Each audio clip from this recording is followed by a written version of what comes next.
New शिखर classes bye Sonu sir में एक बार फिर से आप सब लोगों को स्वागत है। मैं सोनू कुमार भारती एक और नई वीडियो के साथ आपके सामने हाजिर हूँ, जिसमें भारत की प्रमुख कृषि क्रांतियों के बारे में जानेंगे, जैसे हरित क्रांति, श्वेत क्रांति आदि। इसमें बहुत सारी क्रांतियाँ हैं जो आपके सामने आगे क्लास में मिलती रहेंगी।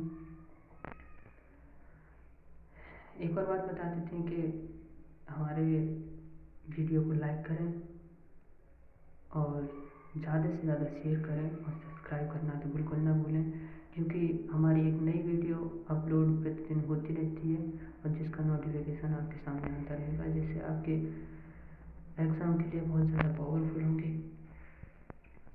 चलो तो दोस्तों शुरू करते हैं, आगे बढ़ते हैं। सबसे पहले बात करते हैं हरित क्रांति के बारे में। हरित क्रांति के बारे में बात करते हैं तो इसका क्षेत्र आता है खाद्यान्न उत्पादन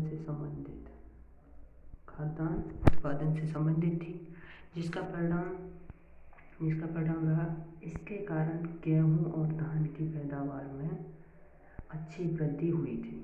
ठीक है दोस्तों, आगे बढ़ जाते हैं।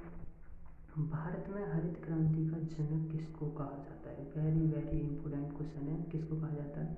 एम.एस. स्वामीनाथन। एम.एस. स्वामीनाथन का एक्चुअली पूरा नाम जान लेते हैं। हर कोई पूरा नाम नहीं बताता है। एम.एस. से क्या है? एम.एस. से पूरा नाम जान लेते हैं। हाँ दोस्तों, इनका पूरा नाम है एम से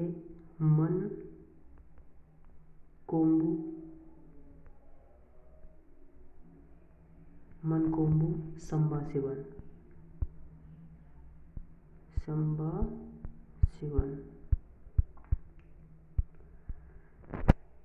ठीक है दोस्तों, इम्पोर्टेंट क्वेश्चन है, ध्यान रखेंगे। आगे बात करते हैं श्वेत क्रांति के बारे में। श्वेत क्रांति, इसका क्षेत्र के बारे में बात करते हैं तो दुग्ध उत्पादन से संबंधित है।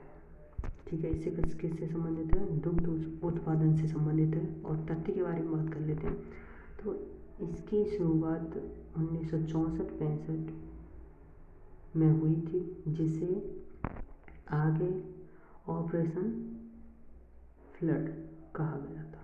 ठीक है, जिसे आगे चलकर क्या कहा गया? Operation flood.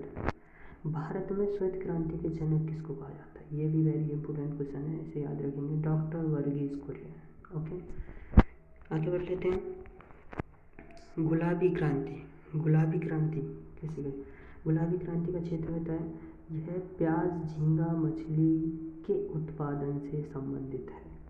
ठीक है दोस्तों, इसका तथ्य के बारे में बात कर लेते हैं तो तथ्य के बारे में बात करें तो भारत विश्व का सबसे बड़ा झींगा मछली उत्पादक देश बन गया है। ठीक है दोस्तों, एक और बारे में अगले बात करें। भारत में गुलाबी क्रांति के जनक किसको कहा जाता है? गुलाबी क्रांति के जनक।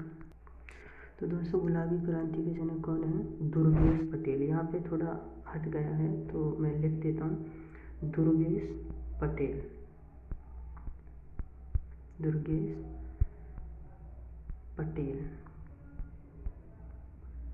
ठीक है, दुर्गेश पटेल। गुलाबी क्रांति के जनक कौन है? दुर्गेश पटेल। आगे बढ़ते हैं। नीली क्रांति से संबंधित, यानी मत्स्य उत्पादन में वृद्धि के लिए चलाई गई थी। ठीक है, मत्स्य यानी मत्स्य मछली से संबंधित है। मत्स्य उत्पादन में वृद्धि के लिए चलाई गई थी। इसका तथ्य 2013-14 में भारत में 95.8 लाख टन मछली का उत्पादन हुआ था। भारत विश्व का दूसरा सबसे बड़ा मछली उत्पादक देश बन गया है। ठीक है दोस्तों, बात करें भारत में नीली क्रांति के जनक कौन है? अरुण कृष्ण। ठीक है दोस्तों, अरुण कृष्णन। ओके दोस्तों, आगे बढ़ते हैं। सुनहरी क्रांति का क्षेत्र, इसका संबंध बागवानी। ठीक है दोस्तों, इसका संबंध बागवानी उत्पादन में वृद्धि से है, जिसमें फल विशेषकर सेब उत्पादन इसे शहद उत्पादन से भी जोड़ा जाता है। ठीक है दोस्तों, इसका तथ्य है भारत में बागवानी उत्पादन जीडीपी में 31% योगदान देता है।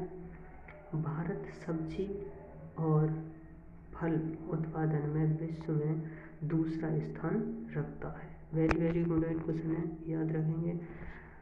आगे बात कर लेते हैं भारत में स्वर्णिम क्रांति के जनक कौन है। स्वर्णिम क्रांति के जनक कौन है, तो बात कर लेते हैं निरपक तुतेज। स्वर्णिम क्रांति के जनक है निरपक तुतेज। आगे बढ़ते हैं, सिल्वर क्रांति का क्षेत्र देख लेते हैं। भारत में अंडा उत्पादन और मुर्गियों की उत्पादकता बढ़ाने के लिए किया जाता है। ठीक है दोस्तों, आगे बात कर लेते हैं, इसका तथ्य जान लेते हैं। भारत की मुर्गी एक वर्ष में 65 अंडे देती। ठीक है दोस्तों, एक वर्ष में कितने अंडे देते? 65 अंडे।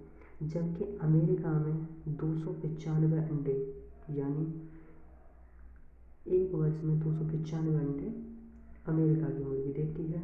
भारत में आंध्र प्रदेश सबसे ज़्यादा अंडा उत्पादक देश है। ठीक है दोस्तों, आगे बात कर लेते हैं। भारत में सिल्वर क्रांति के जनक किसको कहा जाता है? तो किसे कहा जाता है? इंदिरा गांधी को। ठीक है, आगे बात कर लेते हैं। काली क्रांति का क्षेत्र देख लेते हैं। पेट्रोलियम खनिज तेलों के उत्पादन को बढ़ाने के लिए एथेनॉल का उत्पादन भी बढ़ाया जाएगा, जिसका संबंध कोयला उत्पादन से भी है। आगे बात कर लेते, तथ्य देख लेते हैं इसका। पेट्रोल में एथेनॉल को 10% मिलाकर बायोडीजल बनाने का लक्ष्य है। इम्पोर्टेंट क्वेश्चन है, याद रखेंगे। आगे बात कर लेते हैं सदाबहार क्रांति का क्षेत्र है। इसका उद्देश्य देश की मिट्टी को उन्नत बनाना, किसानों को लोन दिलाना, रेन वाटर हार्वेस्टिंग एवं कृषि शोध को बढ़ावा देना। ठीक है दोस्तों, बढ़ावा देना ही है, बढ़ाना या बढ़ावा देना एक ही बात है। इसका तथ्य जान लेते हैं। इसके माध्यम से देश को पूरी तरह खाद्यान्न में निर्भर बनाना है। ठीक है दोस्तों, भारत में सदाबहार क्रांति के जनक किसको कहा जाता है? सुश्री स्वामीनाथन को। ठीक है, सुश्री स्वामीनाथन को कहा जाता है। आगे बात कर लेते हैं पीली क्रांति का क्षेत्र आता है खाद्य तेलों और तिलहन फसलों के उत्पादन को बढ़ाने के लिए। ठीक है दोस्तों, इसका तथ्य जान लेते हैं। भारत तिलहन उत्पादन में आत्मनिर्भर बन गया है। तिलहन उत्पादन में क्या बन गया? आत्मनिर्भर। भारत में पीली क्रांति के जनक किसको कहा जाता है? सैम पित्रोदा। ठीक है दोस्तों, सैम पित्रोदा को कहा जाता है पीली क्रांति। आगे देख लेते हैं इंद्रधनुषीय क्रांति। इसका क्षेत्र जान लेते हैं। इसमें हरित क्रांति, पीली क्रांति, नीली क्रांति, लाल क्रांति, गुलाबी क्रांति, भूरी क्रांति, धूसर क्रांति और अन्य सभी क्रांतियों को साथ लेकर चलने का लक्ष्य है। ठीक है दोस्तों, इन सारी क्रांतियों को मिलाकर क्या बोला गया है? इंद्रधनुषीय क्रांति। ओके दोस्तों, इसका तथ्य जान लेते हैं। जुलाई 2000 में नई कृषि नीति को लागू किया गया है। इसी को इंद्रधनुषीय क्रांति कहा गया है। ठीक है दोस्तों, ये हमारा बैनर है। पोस्ट को संबंधित ग्रुप में शेयर करें। ठीक है, ताकि पोस्ट से ज़रूरतमंद की मदद हो सके। ठीक है दोस्तों, हमारी वीडियो को लाइक करें। जो भी दोस्त देखते हैं कमेंट करें और शेयर करना तो बिल्कुल ना भूलें, ताकि नई वीडियो आए तो उसका नोटिफिकेशन आपके फ़ोन पर आता रहे। दोस्तों, एक और नई वीडियो मैं इसी से संबंधित डालूँगा, जो कि एक थ्योरिकल वीडियो होगी। इसमें बहुत सारी और भी बहुत सारी बातें हैं जो बड़ा अच्छा लगता है, बहुत ज़्यादा थ्योरी में मिलेगी तुम्हें। तो दोस्तों लाइक करें और हमारे चैनल को सब्सक्राइब करना तो बिल्कुल ना भूलें। Thanks for watching.